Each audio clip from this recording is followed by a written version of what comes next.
वाले को जेल में भेजने की परंपरा बना देंगे, यानी आप अपनी आवाज नहीं उठा पाओगे। आपके घर में पानी नहीं आया, आप धरना देते हो सरकारी दफ्तर पे जाके, आपसे वो अधिकार छीन रहे हैं कि अगर मैं धन्यवाद करूंगा जितने भी किसान नेता और मेरे पिता समान बुजुर्ग, मेरी माता, मेरे युवा साथी, इस बात का धन्यवाद करूंगा कि उन्होंने कोई अक्षय के बारे में पंचायत नहीं करी, ना कोई वीरेंद्र गोयल के बारे में पंचायत करी, ना कोई मदीना गांव से परवीन जी के बारे में पंचायत करी। इन सभी ने एक फैसला लिया कि किसान कोई भी हो, जिन्होंने किसान की आवाज उठाई हो, और इस तानाशाह सरकार ने चाहे अम्बाड़ा की जेल में जितने किसान अंदर देने का काम किया हो या और भी कोई किसान हो, उनको छुटवाने के लिए आज जो ये महापंचायत हुई और आप इतनी सारी तादाद में इकट्ठे हुए, मैं आप सबका बहुत बहुत धन्यवाद करूंगा। और आप सबने पता है, जो मेरे से पहले भाई रवि भी था, जो हमारे किसान नेता है, बड़ा युवा है, जोशीला, और उन्होंने बताया कि भाई कोई भी आंदोलनकारी हो, चाहे गुलामी की बात, टाइम की बात कर लो, शहीद भगत सिंह जी हो, और भी बहुत सारे नेता, आज भी वही परिस्थिति हमारे देश और प्रदेश की। आज किसान आंदोलन जो करना पड़ा, हमारे छोटे भाई अनेकों बार इस तानाशाह सरकार ने जेलों में भेजने का काम किया, और आप सब साथी इकट्ठे हुए। भाई सबसे पहले तो मैं आपने बताऊं, आपने जब से मेरी जिम्मेवारी लगाई, आपका बेटा हूं, किसी का भाई हूं, किसी का भतीजा हूं, मैं विधानसभा में भेजा। उससे पहले इसी कतूरा गांव में, इसी जमीन पर किसानों की पंचायत हुई थी, आप सबने याद भी होगा।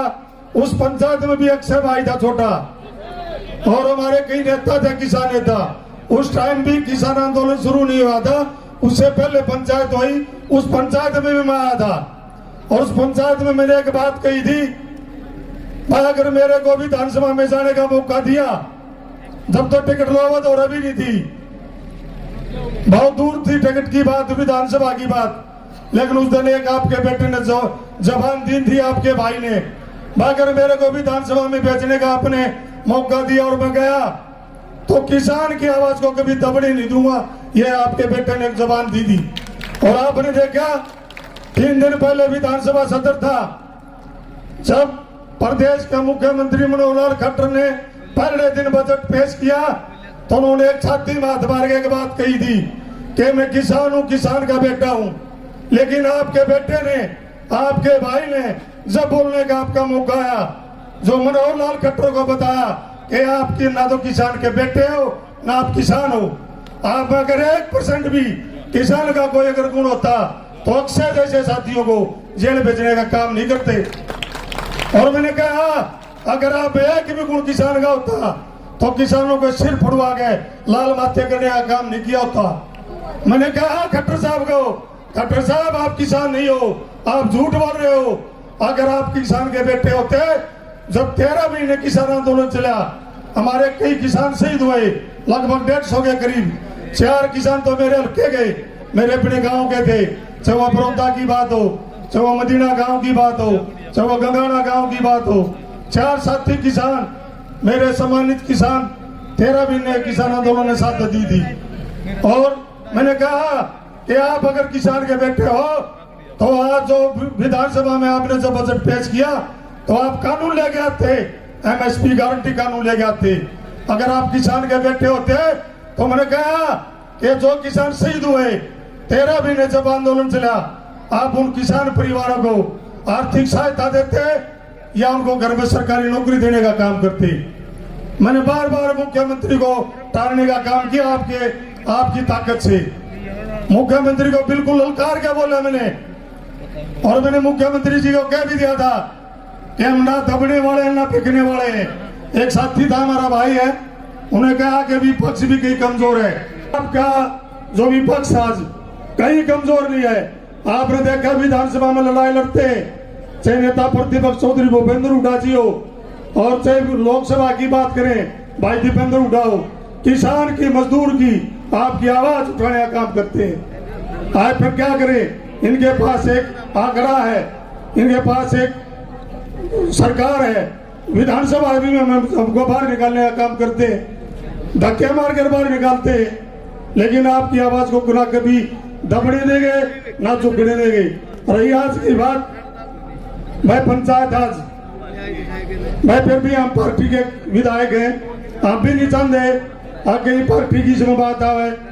पहले भी देखा आपने, जब किसान आंदोलन था, इन्होंने कभी तो कहा ये आतंकवादी है, कभी कहा ये खालिस्तानी है, हाँ, और कभी कहा ये कांग्रेसी है।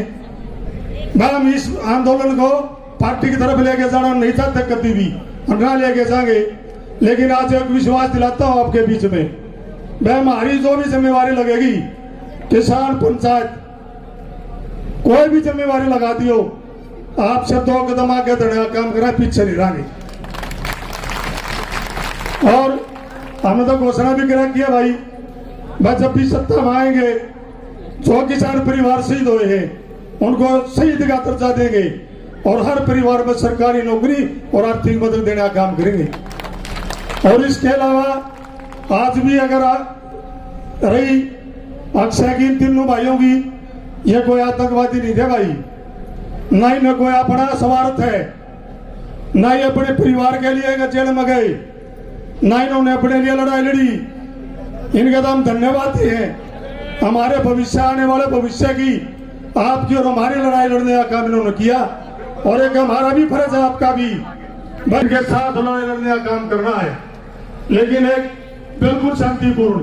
कोई हमने सरकार साहब किसान भड़के, सरकार साहब किसान कोई बड़ा आंदोलन करे या कोई मुठभेड़ हो, दोनों दूसरी साइड भी एक तरफ किसान है, वो भी आपके बेटे भाई है, सरकार भिड़वाना चाहती है आपको। मैं आपसे निवेदन करूंगा, ये भिड़वाना चाहते हैं लेकिन आपने भिड़ना नहीं है, नहीं के साथ लड़ाई लड़नी है, बड़ी शांतिपूर्ण लड़ाई लड़नी है, बड़ा कोई आंदोलन करना हो। और मैं दोबारा से फिर जो भी हमारी मेरी जिम्मेवारी लगा, जरूर उसमें 2 आगे का काम करने का काम करेंगे। आपने मेरे को सुना इतने ध्यान से, आप सबका बहुत बहुत धन्यवाद। जय हिंद, जय किसान। बहुत बहुत धन्यवाद विधायक। 12:30 बजे जेल के दरवाजे हमने खुलवाए हैं। देश की दोनों संसदों के कवाड़ एक दिन के अंदर तीनों के तीनों कानून हमने वापस करवा के दिखाए हैं। यह जनता सरकार है। अगर जनता सरकार ने फैसला ले लिया, उसके शामी भाई, हम तो ये मानना सारे कानून और सारी सरकारें फेल होती है जब जनता सरकार अपना फैसला ले लेती है। आप तमाम साथियों और उनके परिवार, जो बच्चे हैं परिवारों के, बहुत सारे साथी शंभू बॉर्डर के ऊपर भी गिरफ्तार करे गए हैं, बहुत सारे खनौरी बॉर्डर के ऊपर गिरफ्तार करे गए हैं। और अभी भी सरकार ये चाह रही है कोई न करे, कोई नहीं, और भी कोई भीतर जाओ है। फैसला ऐसा होना चाहिए जिससे ये हमारे भाई बाहर आ जाए और किसान आंदोलन के मुद्दे को मजबूती मिले।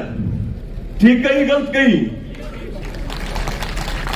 भाई, वक्ता बहुत बोलेंगे अड़ते, और कई तो